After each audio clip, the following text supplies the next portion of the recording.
ethical intuition which tells them that thou shalt not murder. Human beings just understand that it's wrong to take the life of another human being. Indeed, Rav Sadia Gaon, and this is an idea that precedes him by many generations, but Rav Sadia Gaon in the 10th century says that, you know what? Every person has an innate sense of ethics, an innate sense of right and wrong. He calls these mitzvot sichliot, commandments that are logical, commandments that we would know, even without it being commanded, that they are wrong. We would know on our own that it is wrong to murder. Indeed, we abhor bloodshed. It's just something we do intuitively. So where does mass murder come from? How do you convince an entire society to murder? The answer is in this week's Torah reading.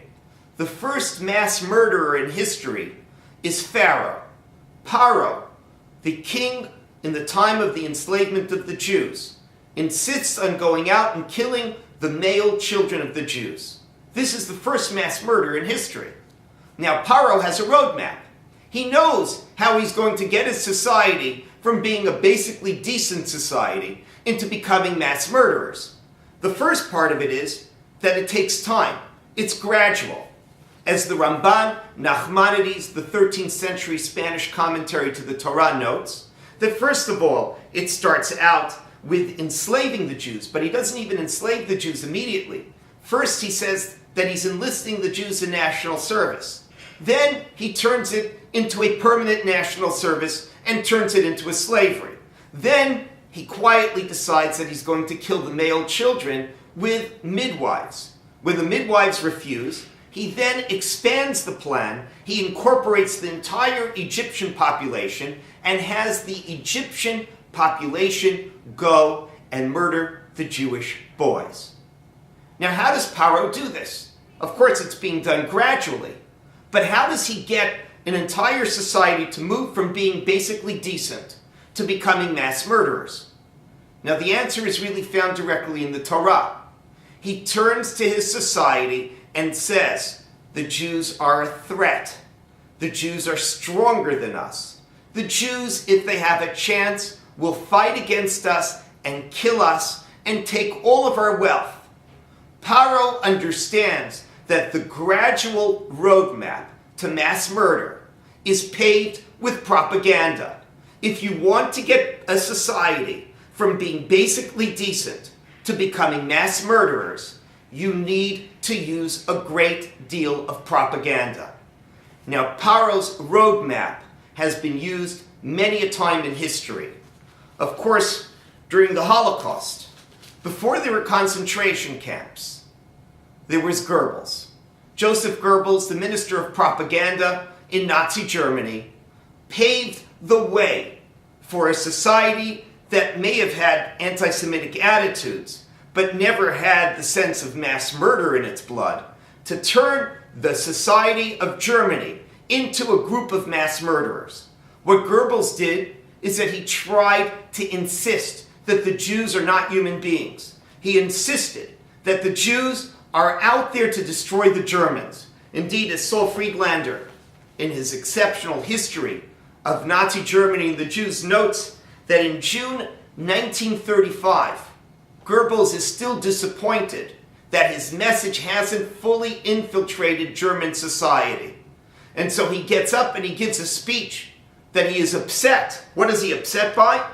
Those of his countrymen who shamelessly argue that the Jew, after all, was a human being too. Goebbels couldn't stand that there were still Germans in 1935 who believed that the Jew was a human being too. And so he had to get up and give speeches about it.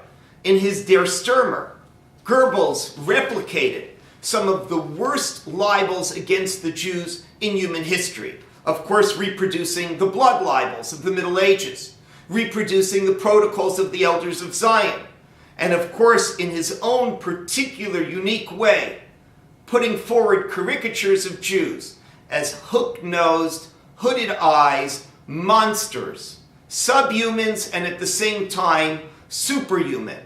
He demonized the Jews, and he dehumanized them at the same time. Goebbels understood that the road to mass murder, the roadmap to killing out an entire society, must be paved through propaganda. And in Nazi Germany, the propaganda paid off. We are now, in the most recent days, seeing the ultimate payoff of another roadmap to mass murder. Another road paved with propaganda.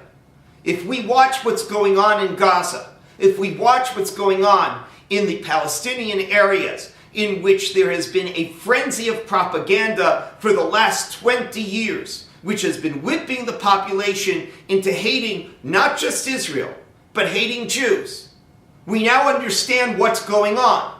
We understand why Hamas and why the people in Gaza are willing to tolerate the shooting of rockets, even though it causes them so much pain.